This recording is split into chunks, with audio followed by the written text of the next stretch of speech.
エシレ、お前を信用していいんだ。分かってる。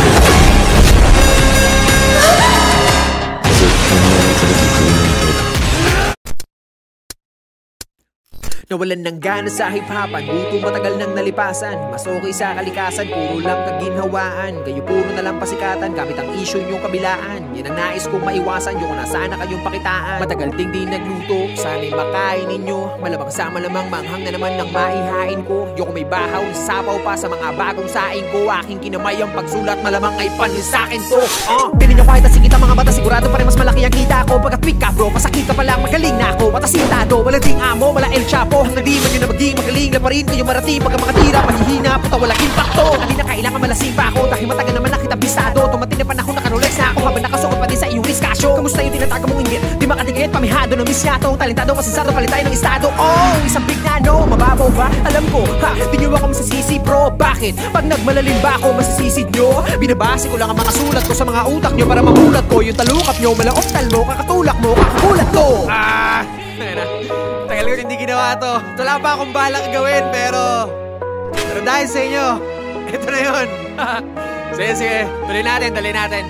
Madaming ayaw sa aking-rapper, matino daw ako masyado. Matagal na po ako nagbago, sawa na ako magpakagago. Dami ng labanan na panalo, pumaldo na rin ang mga bago. Ngayon nasa na yung mga gago, tamang hirit na laban ng balato.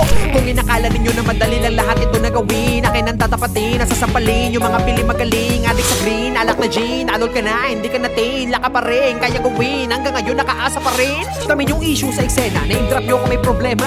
Puro parinig, walang payanig, bukod sa baduy puta OA na. Tama na yung kababawan nyo, mga nauna at kasabayan ko. Puro katangahan naman yung pinagdadala nyo ng katapangan nyo. Ako na ako sa Palawan bro, goods na ako sa galawan ko. Kaya sorry na sorry sa lahat ng naangasan ko. At sa mga kabataan pumili ng hahangaan, patunayan nyo ang salita, kayo ang pag-asa ng bayan. Isa lang ang aral na tinuro sa atin ng panahon ngayon. Kung ano man ang mayroon, di pang habang buhay yun. Kaya huwag nating sayangin ang bawat pagkakataon. Ang salitang bukas, kaya bukas meron pa bang ganun?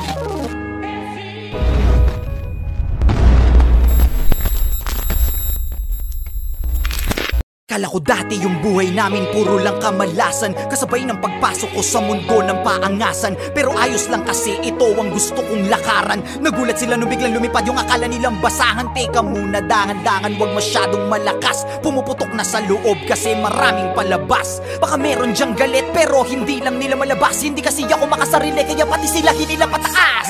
Teka, ang dami nagbago, ugali pati na mukha mo. Ganyan na ba yung mga dapat gawin para mahalin ng mga tao?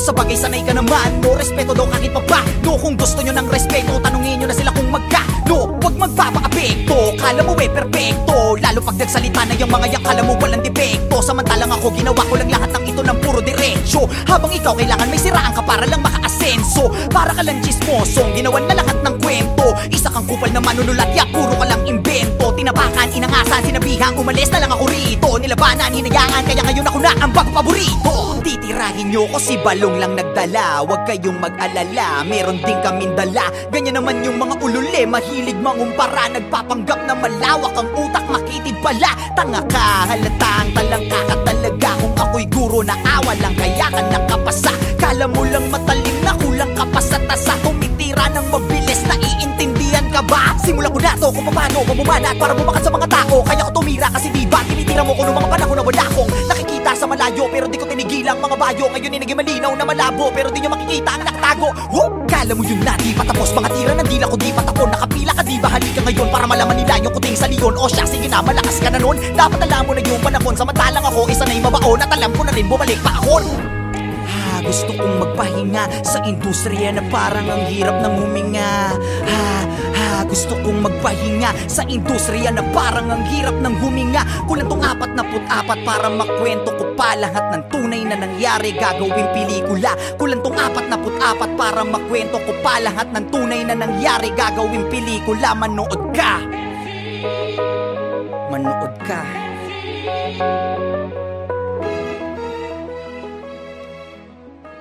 Yo! Ang Tambay Seri, alas 7 ng gabi. Ang Tambay High School, Ilalapag ko lang naman mga nilalaman ng utak, hindi laging pakabig, minsan dinadaan sa tulak. Sino nga bang mabigat? Magkapatas lang ang upak kung parehong 1 kilo ang bakal, saka ang bulak kung gwinto ang bawat letra. 18 kilatis, galong-galong pinawi sa aking bagong nilapis. Tagal na pahinga kaya sabik ako ninais makiawit, nakigamit sa beat na to ni Aris. Bawat palakpakan ng tao sinasamantala sa pagsampa ng entablado. Isa lang ang dala, yan ay pagiging inspirado. Magsipag ka lang tara, iba-iba ang magaling sa iba't ibang mata, kaya wag nang magkumpara. Tuloy mo lang ngayon, baka bukas o sa makalawa magbunga na ang iyong dala. Na kung dati nandun ka pa tapos bigla nandun ka na, basta iwasang makatapak ng iba ang iyong paa. Oo, marami dyang iba sa akin ang titigay galit, pero aking pananahimik ang nagbibigay sakit. Mas naisim pang kasikatan sa akin ipagkait kesa manghila ng iba para lang tumakamit. Sari-saring mga bagay hanggang sa magdamay-damay. Sinisiraan ako ng walang kamalay-malay. Sino nga bang masama? Dito natin yan ibatay. Wala akong kagalit siya, sandamakmak ang kaaway o siya. Tama na nga yan, baka di mamalayan, mawala pagtitimpi ko na aking nakasanayan. Subok na ng marami kapag nakipagsabayan, tapos papatulan ko yung kadiri ang pangalan, yung pangalang alam na kung sino lamang. Dito pa lang aking isa-isang binuraang mga naiwan sa bagsakan ng mga di pumasang estudyante. Kung naiinggit ka, dis mo na lang, kasi ang daling mangaway kesa magtahi ng awit. Imbis magtanim ng bala, ikay nagtanim ng galit. Kung kaya sa pinunla, wag na magtanong ng bakit. Walang bungang maganda ang mga gawain na pangit. Masyado bang malalim? Nagbago ba ang hangin? Ganyang mga bitawan niya ng bagong aaralin. Masarap din ng ganyan tugmaan at kung papalarin, para handa ako kay Glock kung kumulabo siya sa akin. Ang gusto ko lang sabihin, kahit medyo pabiro, kung gagawa ka ng awit, sumulat ng matino so you'd be cruising with the goods. Kahit na may speed bumps, at maging lirikong nakapagbibigay ng goosebumps.